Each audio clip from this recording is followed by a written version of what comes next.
our continent, our land. Of course, this is from the newsreel where we always keep it real.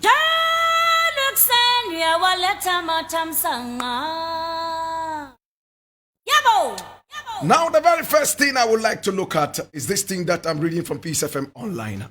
And it says, we can now breathe a sigh of relief. Akufo-Addo on COVID-19 pandemic. And I read it. And listen attentively. President Akufo-Addo on Sunday addressed the nation on the government's management of the COVID-19 pandemic, quoting the World Health Organization's declaration that COVID-19 no longer represents a global health emergency. President Nana Addo Dankwa Akufo-Addo said, the world has also achieved a long hope for immunity, and with improved clinical management, the experts say it is time to transition to long-term management of the COVID-19 pandemic.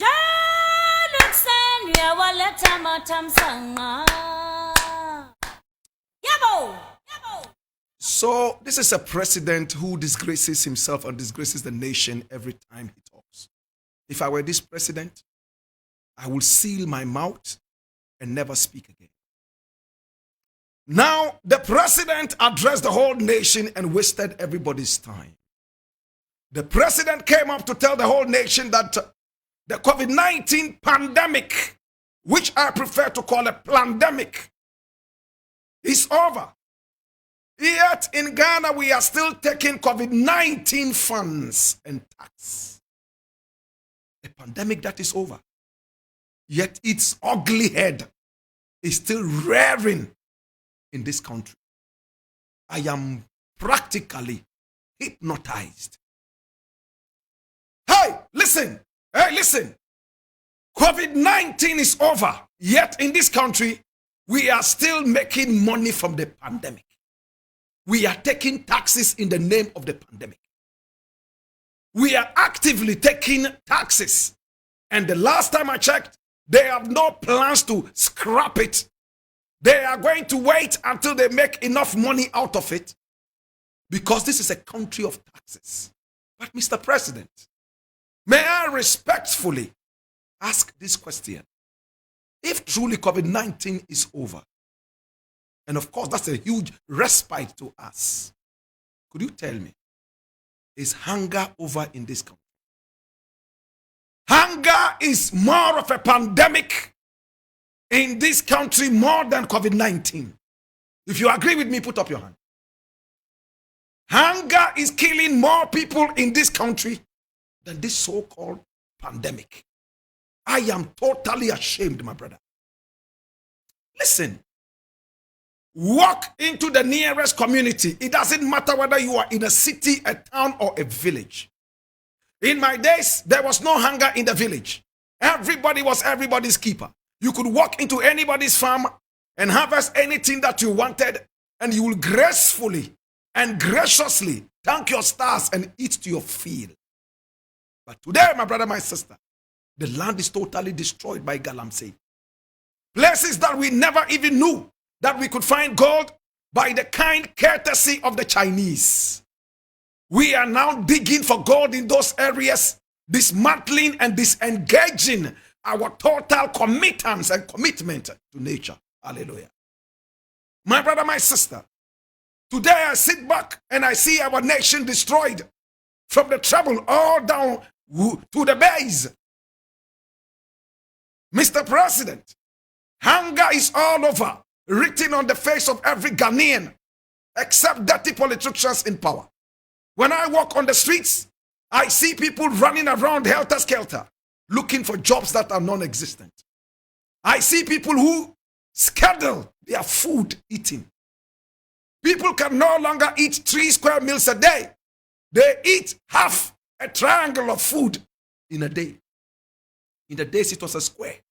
Today, it's not even a straight line. My brother, my sister, this is what the president is happily talking about. I heard the president say, hey, there's supposed to be a national day of fasting so that our nation can be forgiven, so that our nation can be blessed. I have 2 questions, Mr. President. So you would go and mismanage this country at the time that we were warning you, be careful of the borrowing, be careful of this dangerous spree that you are on. You didn't listen to us. After emerging and immersing us in total oblivion, after our nation was degraded to a junk level, in fact, at the point it was even beyond junk. What a disgrace of a label our nation had. Today, you have the effrontery, you have the disrespect, you have the arrogance to stand before us again, Mr. President, with no shame to tell us that you want us to fast. But for your information, Mr. President, in fact, we have been fasting all this while. So your one day of fasting will be nothing to us. We have been fasting all this while. Maybe you and your family are not fasting. You and your family and friends in government are not fasting, but we have been fasting all this while. By force fasting. No food. We are struggling to take care of our children. School fees are killing us. Yes, you pretend that there's going to be no school fees, yet when you check it out, you will realize that it's a scam. My brother, my sister, Mr. President, you have criminal ways of making money or stealing money from the people. And I say this with no regret. Year of return was nothing but a scam. You scammed all the people who came into this country. We also remember the COVID-19 scam, where people coming into this country were forcibly tested and they were told that they had COVID. In some of the cases, we were told that it was nothing but a scam. We still remember that, and the scam is still ongoing. Mr. President, today I'm most angry. And if you're standing in front of me, you will see how red my eyes are, flaming with fire. Mr. President, let me take you to Fana. A few days ago, 9 innocent children were made to die and enter early graves, all because of the carelessness of the system that has failed us all this while, which you are a supervisor of. I watched it on TV, and tears came down my eyes. I remembered my own little children. We failed those little children. Now, for your information, Mr. President, you claim that you were going to compensate the people there. I wonder what kind of compensation would actually be a compensation. You were going to send in a psychologist because the survivors are even broken down. In fact, when I watched it on TV3, tears started coming down my eyes. In fact, I wept like a little baby. Mr. President, do you feel for the little children? Do you have any empathy for our future leaders? I'm sure if one of the children was the child of a minister of state, by now the whole government would have descended on Fana. They would have built ships on the river. In fact, they would have caused a very strong thunderstorm in a teacup. Oh, Jesus, have mercy. Mr. President, we can't wait to forget you and your dirty legacy of corruption, your dirty legacy of carelessness, empathyless, sympathyless. We cannot wait for your back to get dissolved in the darkness. Mr. President, we cannot wait for your occiput to disappear in oblivion. Mr. President, you are the worst human being Satan has ever created. Hallelujah.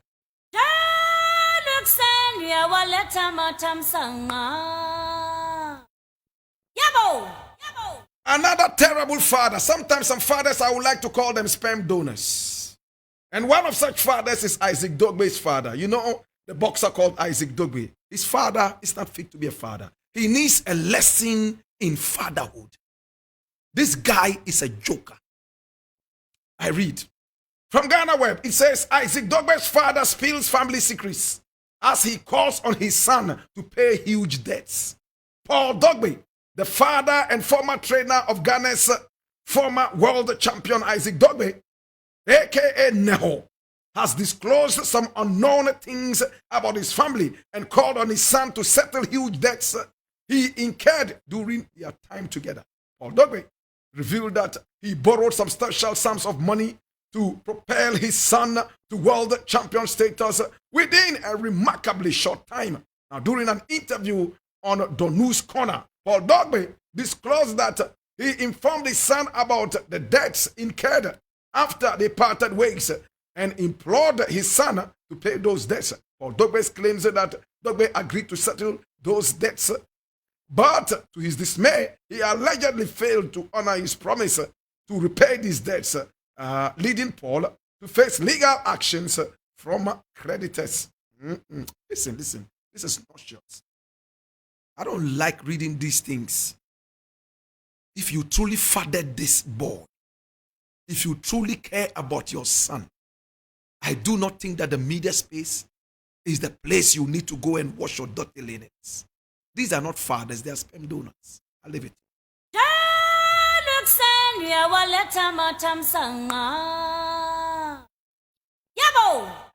Next thing I would like to look at is this one, which says social media reacts to Baomia's one student, one laptop announcement.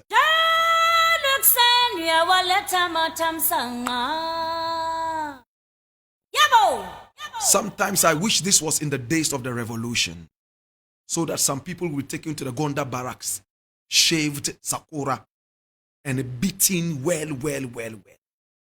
Sometimes I wished that I was God, so that I would let some people enter early graves.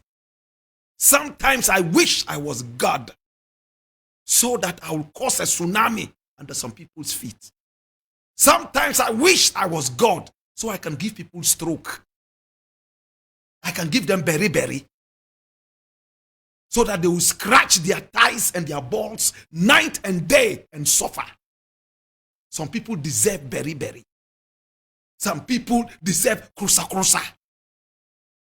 Some people deserve jiba, krodoso, mampele. Some people deserve early graves. And some of these ones, I don't need to tell you. One district, one factory. One village, one river. One district, one lie. Hey, these people still have the effrontery, the arrogance, the disrespect to stand before us and tell us one laptop, one student. When the children are fed with beans that have nothing but weevils. When the children are drinking things that we cannot even call soup. God will punish these people. May God punish these people. May these people suffer. May these people taste what the people are tasting in the ghettos. To God be the glory. I leave it here. Well, my name is Black Rasta. Eric Marwena Egbertam, a very good prejudice in the house. Hey.